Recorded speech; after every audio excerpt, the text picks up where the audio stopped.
On se retrouve pour monter des PC dans des endroits insolites. Aujourd'hui, nous sommes dans un centre commercial abandonné, ou du moins ceux qui s'en rapprochent le plus que j'ai vu. À perte de vue, pas une âme à l'horizon. Eh bien, presque toutes les boutiques sont comme ça, où si tu regardes de près, il n'y a vraiment rien derrière ces barreaux solides. Reposer en paix, grands centres commerciaux. Mais on va essayer de monter un PC ici, parce que pourquoi pas. Je veux dire, la seule chose qu'il y a, c'est beaucoup de lumière. Et il y a même des prises dans le sol, en espérant qu'elles soient alimentées. Que demander de plus? Allons-y, construisons. Ils vont utiliser un Ryzen 7 9850 X3D.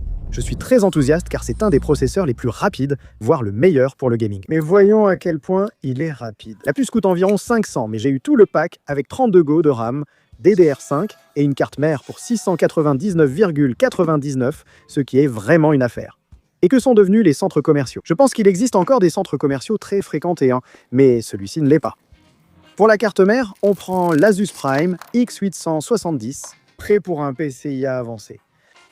Que signifie prêt pour l'IA, pour une carte mère? On pourrait dire que tout l'est, même un arbre.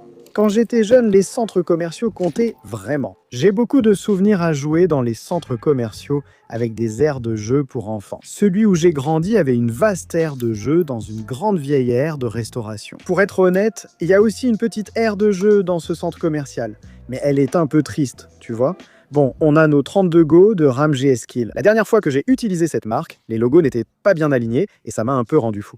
Mais si on regarde ici, on dirait que c'est mieux, c'est un peu mieux. La base du G de G-Skill a vraiment l'air d'être alignée et on a la même quantité de PCB qui dépasse en haut. C'est fantastique pour mon léger TOC. Je prends ça. Il est maintenant temps d'installer notre 9850X 3D. C'est sans doute la première fois qu'une telle puce est posée dans un centre commercial. Ou du moins dans un centre commercial abandonné. Tu crois qu'une de ces puces a déjà vu un JCPenney? Je vais l'exposer à ça.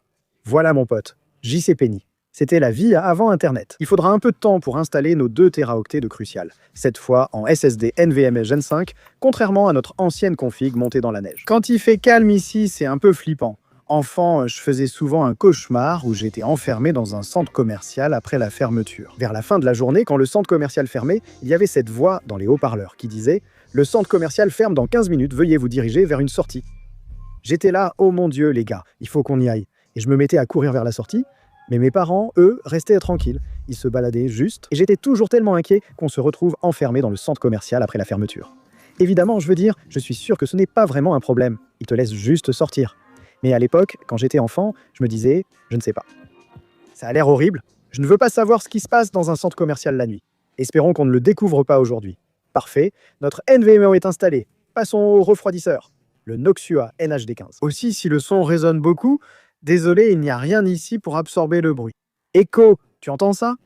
Je dois quand même reconnaître un bon point à ce centre commercial parce que, même s'il n'y a que 3 magasins ouverts sur les 200 emplacements disponibles, ils font quand même un assez bon boulot pour le garder propre.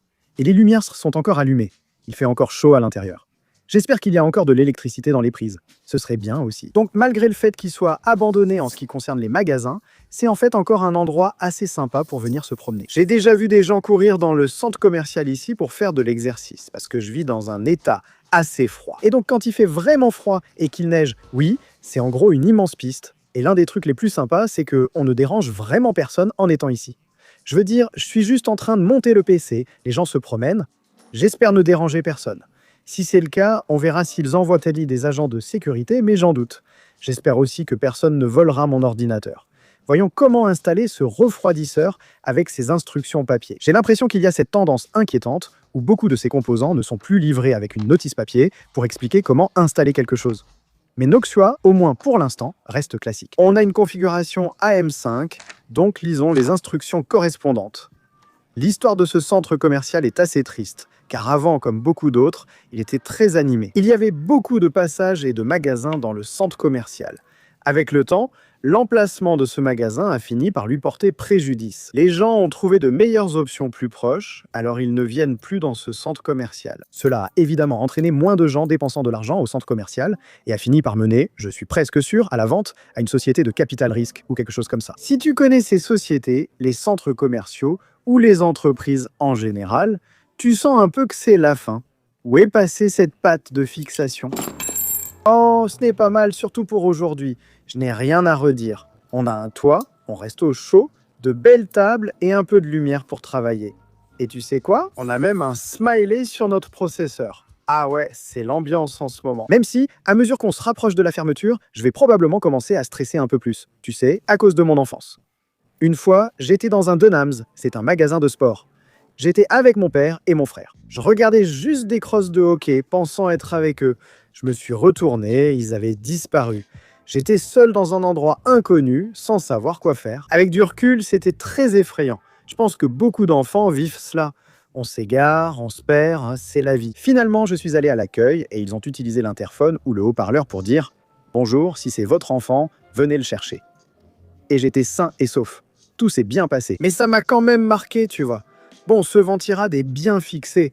J'aime vraiment la simplicité d'installation des ventirades par rapport aux AIO. J'ai été très satisfait du refroidissement des ventirades sur mes processeurs, donc je les apprécie. Si ce n'est pas cassé, ne le répare pas. Ce sera aussi une configuration un peu sobre, dans le sens où il n'y aura pas beaucoup de RGB. Peut-être qu'on va se contenter d'un seul ventilateur. J'ai l'impression qu'un deuxième ventilateur risquerait d'interférer avec notre RAM. Peut-être que ce sera sympa avec un seul. Les puces X3D ne chauffaient plus autant qu'avant, non? Si ça semble chauffer trop, j'ajouterai un deuxième ventilateur. Le câble sort de ce côté, mais j'ai besoin qu'il sorte par ici pour pouvoir le brancher. Mais l'espace est trop étroit pour vraiment faire passer ça. Je vais simplement annuler ce que j'ai fait et retirer le ventilateur. Selon le nombre de personnes à l'arrière-plan, dirais-tu que c'est un centre commercial abandonné? Est-ce que tu mesures l'abandon d'un centre commercial en fonction du passage des gens ou en fonction du nombre de magasins fermés par rapport au nombre de magasins potentiels qui pourraient être dans le centre commercial? Ou est-ce que tu le mesures en fonction de la décrépitude de la zone environnante? Parce que les murs ne s'effondrent pas et il y a encore de l'électricité ici, ce qui est plutôt sympa. Donc cela signifie que ce n'est pas abandonné malgré seulement 3 magasins sur 200? D'accord, on a fini avec ça. Ce qui veut dire que maintenant, il est temps de sortir notre boîtier. Et en fait, j'ai plutôt hâte d'y monter une config parce que, d'abord, je n'ai encore jamais assemblé de PC dans ce boîtier. Et deuxièmement, il a des miroirs infinis intégrés, ce qui semble être un concept vraiment cool. Je suis super enthousiaste. En général, je suis un grand fan de Lianli. Honnêtement, je suis fan de tous les composants de Lianli maintenant que j'y pense, mais surtout de leurs boîtiers et de leurs I/O. J'ai toujours apprécié les boîtiers Lianli, voyons si celui-ci confirme la tendance. Très bien JCPenney, prêt à découvrir le boîtier. Attends, c'est trop cool, on dirait des enceintes. Si je prenais du recul et que c'était plus petit, je croirais que ce sont des enceintes de bureau. Mais en fait, c'est comme un miroir à double panneau. Et tu verras dans un instant, il y a un effet vraiment cool, comme un miroir infini. On va y venir. Je crois qu'on peut aussi l'ouvrir sans outil, ce qui serait sympa. Ou alors je l'ai juste arraché, mais je ne suis pas si fort. Au début, je pensais faire une configuration totalement sans RGB, mais ensuite j'ai vu ce boîtier, et j'ai eu envie de faire une config avec. Donc, on va partir là-dessus. Notre carte mère a un cache 2S intégré. Dieu merci. Donc je pense qu'on peut juste la poser comme ça. C'est parfait, je plaisante. Presque parfait. Allons-y. Oh non, les vis. Où sont les vis? J'ai l'impression que Noctua inclut généralement une grosse boîte de vis dans le PC. Est-ce que je les ai ratés? Ah, je parlais et j'ai oublié que c'était ouvert. C'est exactement ce qu'on cherchait. Vraiment pratique. Le sol est recouvert de moquettes car j'ai accidentellement frappé un panneau en verre qui a atterri en douceur. Mes parents me disaient qu'avant, les centres commerciaux avaient du carrelage, pas de moquette. Je me souviens qu'ils trouvaient unique d'avoir de la moquette dans ces centres commerciaux, alors que j'ai toujours connu ça. Pour moi, c'est normal, mais peut-être ont-ils raison. Très bien, on va fixer notre carte mère dans le boîtier. Pendant qu'on y est, on va aussi enlever un cache PCI.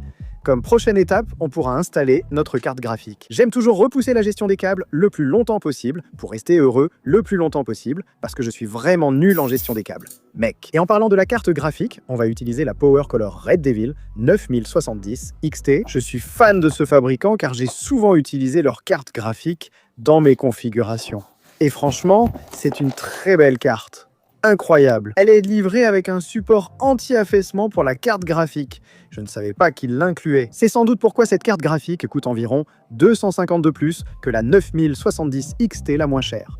Tu trouves ça un peu fou à quel point il y a une grande différence de prix pour, genre, exactement la même carte graphique? Parce que cette carte coûtait environ 850 $, je crois. Mais tu peux trouver une ASURAC en promo en ce moment pour, genre, dans les 680 et quelques, je pense. D'après mon expérience à acheter de nombreuses cartes graphiques, je me soucie moins de l'overclocking proposé par les fabricants, comme pour cette carte overclockée d'usine. Je me soucie moins de ça et plus du système de refroidissement utilisé pour la maintenir dans la bonne plage de température. L'essentiel, c'est que ça ne fasse pas trop de bruit.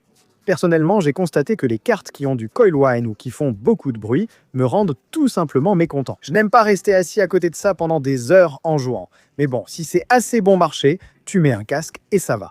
Installons notre carte graphique. On la clipse comme ça. Waouh, ce ventirad laisse très peu d'espace avec cette carte graphique. Regardez, le ventilateur touche presque le dessus du carter de la carte. Ces parties étant en caoutchouc, je ne crains pas les rayures, mais la chaleur m'inquiète un peu. Plus d'espace pour dissiper la chaleur serait mieux, on verra si cela pose problème. Même si ça rend le PC plutôt stylé, bon, j'ai repoussé le moment aussi longtemps que possible. Il est temps de faire un peu de gestion des câbles. Pour alimenter cet ordinateur, on va utiliser une RM850X de Corsair. Donc 850 watts devrait suffire pour, vous savez, tout ce qu'il y a à l'intérieur. Je me suis toujours demandé ce qui arrive si la carte graphique manque de puissance. Par exemple, que se passerait-il si on installait une alimentation de 300 watts pour cette carte graphique qui en demande 850 ou plus? J'avais envie de faire quelques tests là-dessus parce que, d'après mon intuition, ça finirait simplement par s'éteindre à un moment donné. Par exemple, dès qu'elle a un pic de consommation et qu'elle essaie de tirer plus de puissance que ce que ton alimentation peut fournir, il me semble qu'elle s'arrêterait tout simplement de fonctionner à ce moment-là. Mais jusqu'à ce point, j'ai l'impression qu'elle fonctionnerait quand même, non? C'est l'heure, mon pote. Si quelqu'un pouvait inventer une alimentation sans fil, ce serait absolument fantastique parce que je n'aime pas vraiment cette partie de l'assemblage d'un PC. Pour être tout à fait honnête avec toi, il y a trop de câbles pour moi. Regarde, on a fait ça, c'est sympa, non? Installons-le dans le boîtier. D'abord, retirons ces baies de disque dur puisqu'on n'utilise pas de disque dur. Vous avez vu les prix des disques durs? C'est absurde que ça augmente. Après les GPU, la RAM, les SSD, maintenant les disques durs. Après quoi? Les disquettes? Bon, je branche tout. L'alimentation de la carte mère est installée. On dispose de 16 broches pour alimenter le processeur, ce qui lui apportera plus de puissance. Maintenant, où serait-il logique de faire passer l'alimentation du GPU? Ça devrait marcher. 1, 2 et 3, comme ça. Bon, rangeons un peu ces câbles. Mais ces câbles sont vraiment capricieux. Maintenant, branchons nos câbles du panneau avant et l'USB. Et voilà, je pense qu'on est prêt à voir si ce truc fonctionne tout court. Je plaisante, mais il faut vérifier que nos ventilateurs sont branchés. On n'a que 2 câbles et il y a de la place en haut. Le RGB est connecté, il reste à trouver un connecteur pour ventilateur. Très bien, ça devrait aller. On essaie? Comme je l'ai dit, il y a des prises dans ce centre commercial. J'ai choisi un endroit où il y en a une ici. Il est donc temps de voir si le PC qu'on a assemblé dans ce centre commercial abandonné va réellement fonctionner ou s'il va subir le même sort que les tiers-lieux, du moins en Amérique. On va allumer l'alimentation. Quand on appuie sur le bouton d'alimentation, il y a du RGB puis ça s'éteint. Peut-être faut-il redémarrer? Est-ce que ça va se rallumer? Non, ça ne veut pas. Essayons encore. Il ne se passe rien pour l'instant. Pourquoi il ne s'est rien passé? C'est étrange, ça a démarré puis s'est arrêté. Peut-être que ça tire peut-être assez de courant de la prise au sol. Ça pourrait poser problème. Je vais débrancher quelques appareils. Est-ce que notre PC subit le même sort que le centre commercial? On va devoir dépanner ça avant que le centre commercial ne ferme, ce qui ne va plus tarder. Ok, le PC fonctionne en fait. Je n'ai aucune idée de ce qui a changé. Je pense en fait qu'il a juste été débranché parce que ses prises sont super desserrées. Si tu souffles dessus, ça va tomber. Je ne sais même pas si ça va rester branché. Heureusement, je suis vraiment content qu'on n'ait pas eu à rester plus longtemps dans ce centre commercial. On l'a échappé belle, les gars, laissez-moi vous dire. Mais regardez aussi ce design de miroir infini sur ce boîtier. C'est trop cool. En plus, les ventilateurs ont aussi ce genre de design. On ne peut pas vraiment voir de l'arrière, mais ici, on aperçoit ce design infini qui semble s'enfoncer. Théoriquement, on devrait aussi pouvoir en changer les couleurs. Waouh, je n'avais pas remarqué qu'il y avait du RGB rouge comme ça à l'avant. C'est un design vraiment intéressant pour l'avant du GPU. Ce n'est pas du tout symétrique, mais c'est vraiment sympa. Puisque c'est rouge, on devrait mettre tous les ventilateurs en rouge. Voyons si c'est possible. Et ensuite, on peut faire ça. Oh, et ensuite, on peut faire ça. Et je veux dire, oh là là. À la base, mon intention, c'était de faire un PC très simple, sans RGB, mais c'est devenu un PC tout rouge et noir. Et franchement, quelle ambiance! Aussi, le fait que ce soit comme des lattes comme ça, fait que ça disparaît un peu si on le regarde sous le bon angle. Ça fait un peu flippant, on peut voir la lueur rouge à l'arrière là-bas. Bon, assez joué. Voyons si cet ordinateur passe le poste, parce que ce n'est pas parce qu'il s'allume qu'on va forcément avoir un signal. Alors allons-y et allumons-le avec un câble HDMI branché. Un HDMI très poussiéreux.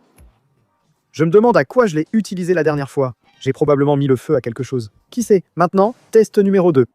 Va-t-on vraiment recevoir un signal? Le PC redémarre, c'est bon signe. Il y a quelqu'un?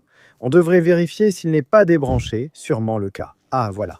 D'accord. Pour être honnête, je n'ai vraiment pas envie de rester dans ce centre commercial plus longtemps que nécessaire à ce stade. Donc j'espère vraiment qu'on va avoir un signal tout de suite. Allez, vas-y bébé. C'est un excellent signe et ça veut dire que notre ordinateur a passé le post. Oh, merci mon Dieu. Maintenant, on peut tout ranger et partir d'ici avant que ça ferme. Maintenant que le PC marche vraiment, on peut apprécier à quel point c'était sympa de l'assembler dans ce centre commercial abandonné. Honnêtement, tout bien considéré, c'était plutôt sympa. J'ai vraiment apprécié. Et le fait d'avoir un toit au-dessus de nos têtes, avec de l'électricité juste à nos pieds, rend l'expérience super cool. J'ai réalisé que je n'aime pas être dans les centres commerciaux juste avant la fermeture. C'est trop limite pour moi. Du coup, ça enlève des points, mais sinon c'était cool. Alors dites-moi où vous pensez qu'on devrait monter un PC la prochaine fois. Proposez un endroit au hasard et peut-être qu'on y montera un PC. Voilà, c'est tout pour moi. Merci d'avoir regardé. C'était Mraister, votre bricoleur tech, et on se retrouve dans la prochaine vidéo. Ah, oui. Je viens de penser à un autre avantage d'avoir un centre commercial abandonné. On pourrait simplement jeter des trucs à la poubelle ici. C'est génial.